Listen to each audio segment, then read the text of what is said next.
Okay, friendos, Nerf gun to your head. What would you say is the core experience FromSoft wants you to take away from the majority of their games? Brutal difficulty? Death as a gameplay loop? Deep lore dives? One to yeet patches off a cliff? Look, all of these things have helped solidify the genre in the hearts and minds of players worldwide, but I actually think that in our ever-present quest to, get gooder, the discourse might have been looking in the wrong place for the actual secret sauce that keeps us coming back for more. And all it took to realize this was a rainy night. So, fellow Souls degens, today I present to you a treatise on what very well could be the real X factor of Soulsborne titles. That they have always, secretly, been a warm and cuddly social experience. Even if a Millennia cuddle can end a good run real quick.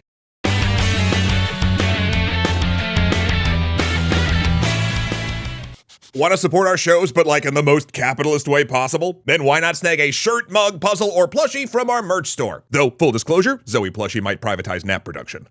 Before we leave this site of grace, please welcome longtime friend of the channel, sister in arms against the encroaching Night Lords, and my favorite 3 a.m. hotel lobby gaming buddy at every PAX, Jasmine, that bronze girl, Bular, who guest wrote this episode. Thank you, Jasmine. From Bloodborne to Sekiro, Elden Ring to Dark Souls, FromSoft's flagship games are often set in oppressive, forlorn landscapes in decline, with many forces, both in-game and out, pushing you, the player, to feel like this is an experience meant to be taken on by yourself. That it's you and you alone wandering and outnumbered through a dark and crumbling realm. So it's no surprise that at first, these countless hours I've spent in these worlds has always come with a quiet solitude. Because although playing a complete run of these games with friends is technically possible, they do not make it easy. Summoning folks to play with is inconvenient at best or incredibly frustrating at worst. Jasmine still remembers the first time her companion in Bloodborne was unsummoned upon defeating an area boss, as well as the ensuing surprise when she realized she could not resummon them in that particular area, and that is a pain I very much feel. Add in the external factor that the vocal minority of naysayers posit that these pain points are proof that one should simply get good instead of relying on help from others. A very hollow take indeed, if you ask me, because the desire that these games foster to connect with others, despite the difficulties across all of the titles in the genre, by accident or by design, feels like it in fact has fostered a different kind of online community playing these games together. Okay, but let's back up a bit. Whilst multiplayer elements are rarely at the forefront of the mainstream Soulsborne conversation, one does have to admit that messages left by other players, ranging from helpful tips to evil tricks to juvenile but memorable jokes, are as core to the Dark Souls experience as, endless invasions while dodging arrows in Anor Londo. Seriously, do you not have anything better to do? It's 2025. Sorry. Adding to these community staples are all of these specters of other IRL players wandering and dying in the same grand but empty halls as you, giving just the slightest peek that beyond the veil of loneliness the game shrouds you in, others are there with you. Then, with each moment of micro-multiplayer fueling a desire to connect with another person, you may, naturally, summon another player before a difficult boss. But then, once met with a quiet stranger to help you even the odds against Ornstein and Smog, it always ends the same way. Them disappearing quietly and thanklessly into the ether, with nothing more than a praise the sun emote, making the world feel a little bit more empty via a newfound absence of the connection you just made. Heck, sometimes these experiences across players create legends and lore in their own right. It's such a fascinating facet of a sort of you don't know what you got till it's gone outlook on forming a multiplayer community. In a similar vein, I don't think it's just the in-game or mechanical multiplayer aspects of Souls games that makes them inherently communal. The reality is that outside of the games themselves, Souls-likes have always been a nexus of social interaction. We fans are always checking wikis, comparing notes, sharing builds, watching lore dumps on YouTube, and witnessing our friends on Discord throw themselves at a boss we ran past 2 hours ago. In a game where no two playthroughs are exactly alike, players sitting around the old online bonfire or lantern light or site of grace and regaling each other with differing tales of adventures is kind of a time-honored tradition. Then, of course, there are the many people who engage in the Soulsborne's community by watching others stream the game. Because witnessing someone play these games very, very poorly is arguably just as entertaining as watching someone play them well.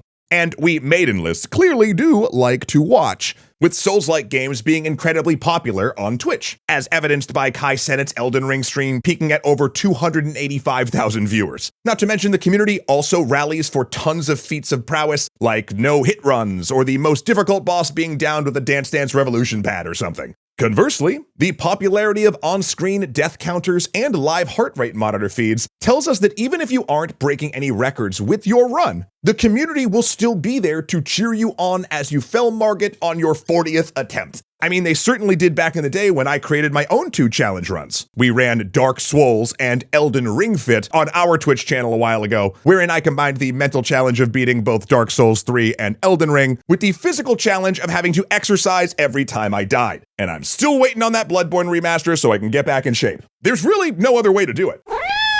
What? Go to the gym? Good one, Zoe. But while we were waiting on that, FromSoft at the 2024 Game Awards said, "Hold my flask." When the clouds parted, the heavenly envoy sang, and a new Soulsborne was given onto the world, but in a very different kind of game. Elden Ring Nightreign.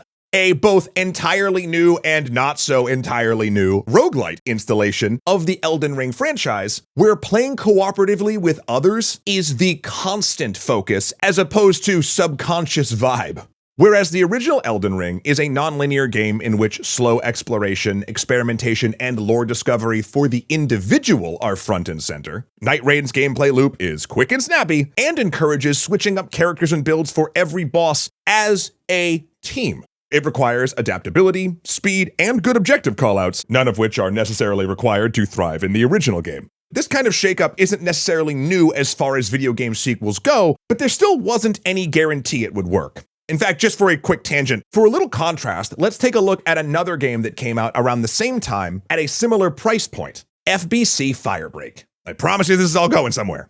On the surface, these 2 games may look as though they have little in common, especially if Steam reviews and audience reception are anything to go by. But they both come from studios that take enough successful swings that a pure multiplayer project from either is an exciting prospect. However, where Nightreign seems to have found its wings, both literally and spectrally, Firebreak fell flat. And I would posit that while Nightreign's macro gameplay and even core gameplay loop may be very different from Elden Ring, the fact that its micro gameplay and amazing combat system is still basically identical is what gave the original's multiplayer undercurrent full permission to shine in Nightreign. However, Firebreak fails to deliver on the best aspects of Control or any other game in the Remedyverse, which is an exceedingly executed story-driven experience. Sure, combat-wise, Control is a fun game, but it really is the music, amazing character performances, and world-building that are far greater pulls, none of which, sadly, are present in any meaningful way in Firebreak. And look, perhaps FromSoft's experience in implementing the multiplayer so deeply in the subconscious of its past games set them up for success when they took the dive and released a fully co-op forward experience. On the flip side, perhaps it was Remedy's lack of experience in that same regard that led to its spin-off amounting to a generally weak entry into an already bustling horde game market.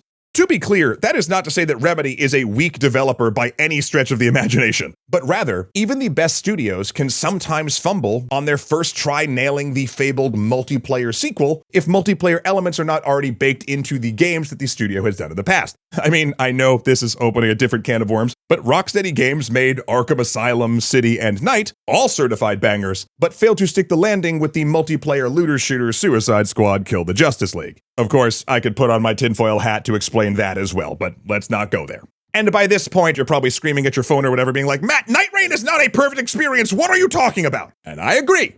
As much as its sales numbers may differ from Firebreak's, it does share one glaring flaw with it: an absolutely abysmal tutorial. And I know I'm breaking from topic again, but let me just vent here for a second. Nightreign's tutorial teaches you a few basics about combat, sure, but it never actually teaches you about the Nightreign. Like, the only way you learn it will kill you is if you veer away from where the tutorial tells you to go and you die a wet death. Plus, the tutorial completely ignores a core element you need to know to survive in this game, that the Nightreign circle constricts over time. Now, for veterans of battle royales, this is old hat, of course. But it just irks me that the major deviation to the core loop actually isn't taught in the tutorial. You only learn that info during an actual game with actual people counting on you, which all I'm saying feels a bit silly.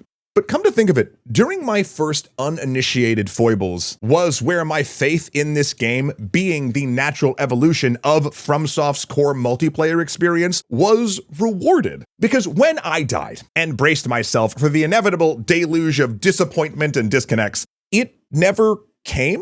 And I think that's because Nightreign's core loop of only succeeding as a team instills a general feeling that we're all in this dizzying experience together.